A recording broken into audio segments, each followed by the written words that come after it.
my name is Seth, and I'm going to be taking us in a slightly different direction when we think about deepfakes. Now, to begin, I want to motivate us. I want to take us a couple years back to during the height of the pandemic.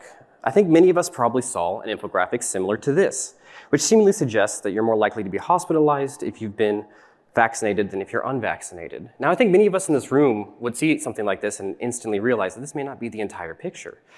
And in fact, when we look at the entire population, you do see that you're actually more likely to be hospitalized if you're unvaccinated. Now, the left graph is simply failing to capture the base rate of occurrence inside of a population. Now, I think that we can all agree that the base rate fallacy is an important consideration when evaluating any system. And it's my expectation that we all apply this in our research. So now that we all agree that this is crucial methodology in all areas and systems, we want to apply this to the context of deepfakes. So briefly, we're going to look at the class distributions, the metric usage, and the base rate contextualization, and then provide some suggestions. So first, let's start with the background. Now, like many fields, deepfakes follow the trends of problem recognition, where we realize that there's an impact to society, and then defense creation, in this case, creating detectors. Now first, a data set is created. Then models are trained using that data set. And then finally, those models are evaluated, subsequently scored. Now, the fact that deepfakes are becoming increasingly popular, this should be advantageous to the community that we have all these data sets. It should allow us to quickly and more reproducibly spur the field forward. Now, given these observations of common data sets with fixed training and test sets and common metrics, we have to make sure that we're asking the question, are we in the same scenario as the previous slide where we're improperly contextualizing and overstating performance? And to understand this, we want to examine and we systematize the space of deepfakes, specifically their class distributions, metric usage, and the base rate contextualization. Now, to start, we look at class distributions. So before we do this, we need a baseline of comparison.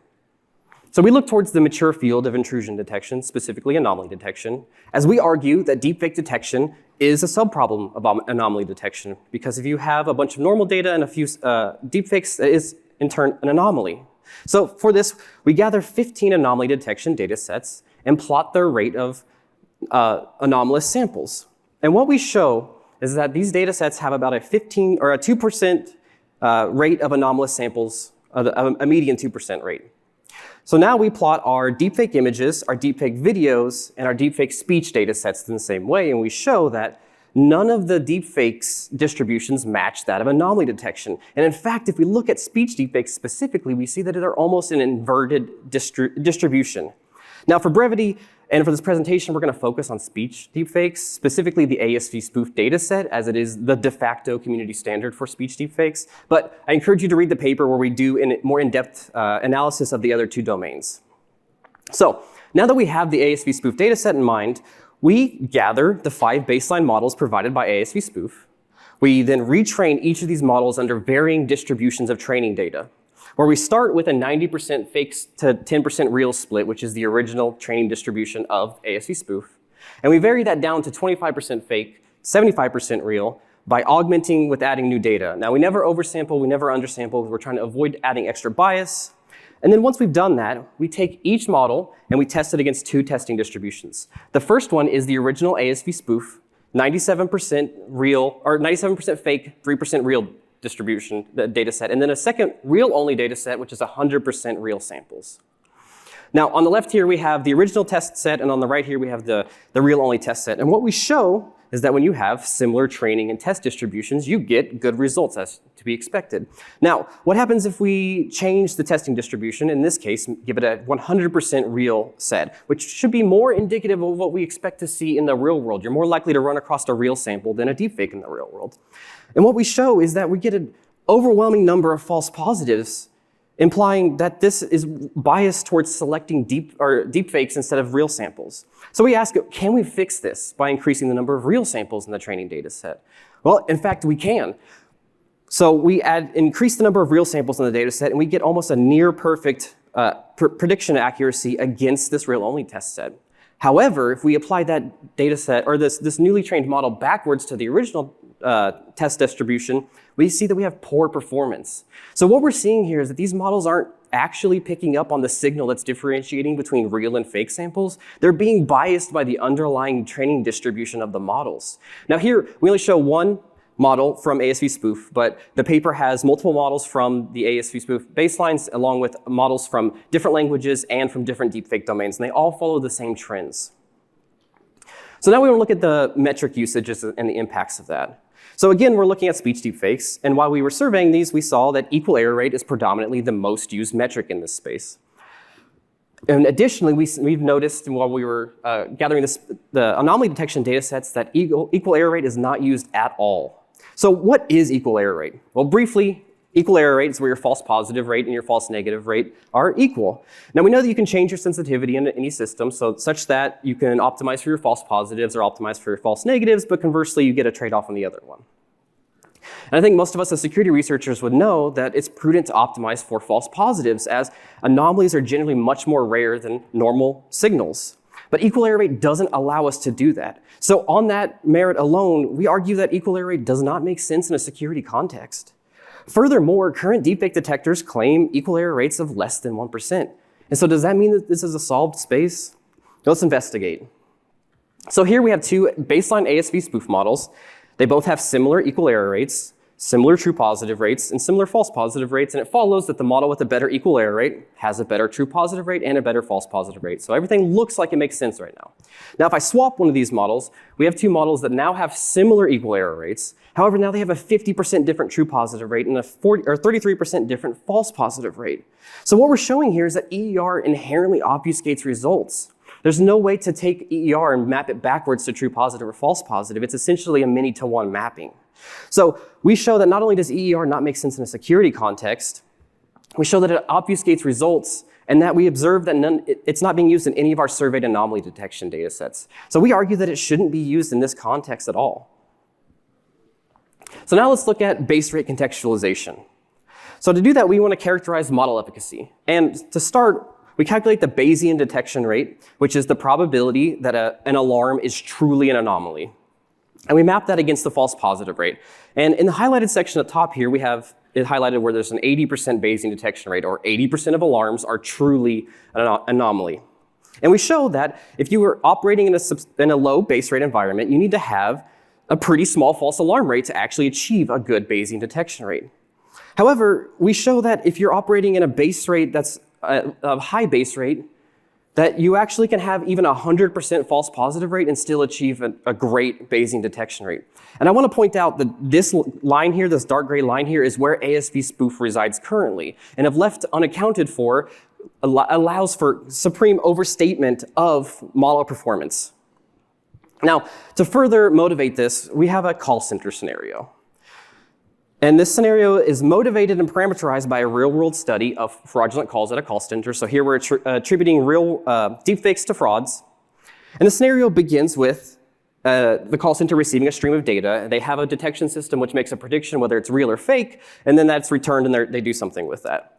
However, this is missing a key portion, and that's a manual verification step. Now, if you get an alarm to come in, you want to verify that verify the veracity of the detector if something is triggered, to make sure that you're not actually impacting users negatively. So again, following the call center scenario, we have 1 out of 1,000 incoming calls are frauds. So in this case, 1 out of 1,000 calls are deepfakes. The call center receives 4,400 calls per month. So we have about 4 deepfake calls per month. Now, I bring 2 models from ASV spoof.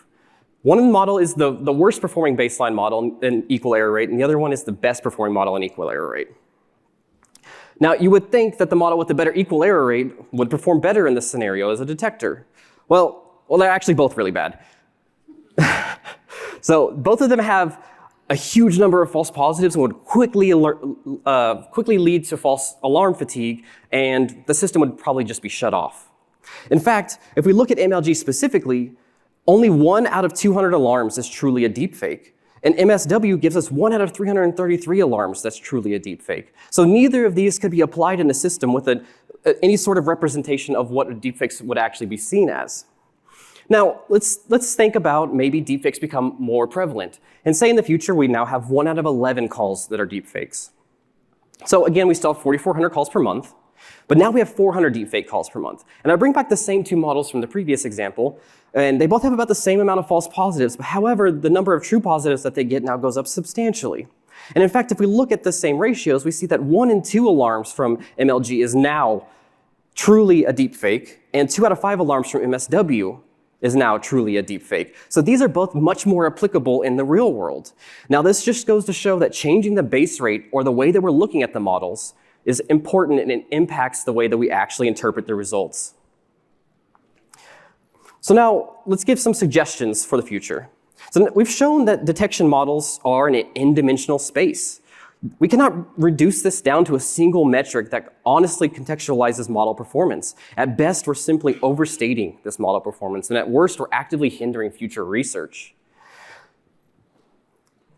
So, what do we suggest? Well, we suggest during dataset creation time that the assumptions of the dataset, specifically base rates, are made available. We also suggest that model score files are published alongside of these detectors such that you may combine both of these two and honestly evaluate and contextualize model performance. This essentially will create a better framework of reproducibility for future researchers. So, some broader impacts. This applies to more than just deepfakes. Deepfakes happens to be the case study in which we're looking at this through. But this in fact impacts detectors at large. Secondly, we want to help honestly contextualize model performance. We want to stop the overstating of model performance. We want to stop narrowly defining model performance using singular metrics. Third, we want to facilitate more research. So anecdotally, we see the researchers are being asked to use these data sets by reviewers, and we're showing that these data sets being used as is do not make sense. We need more work in this space.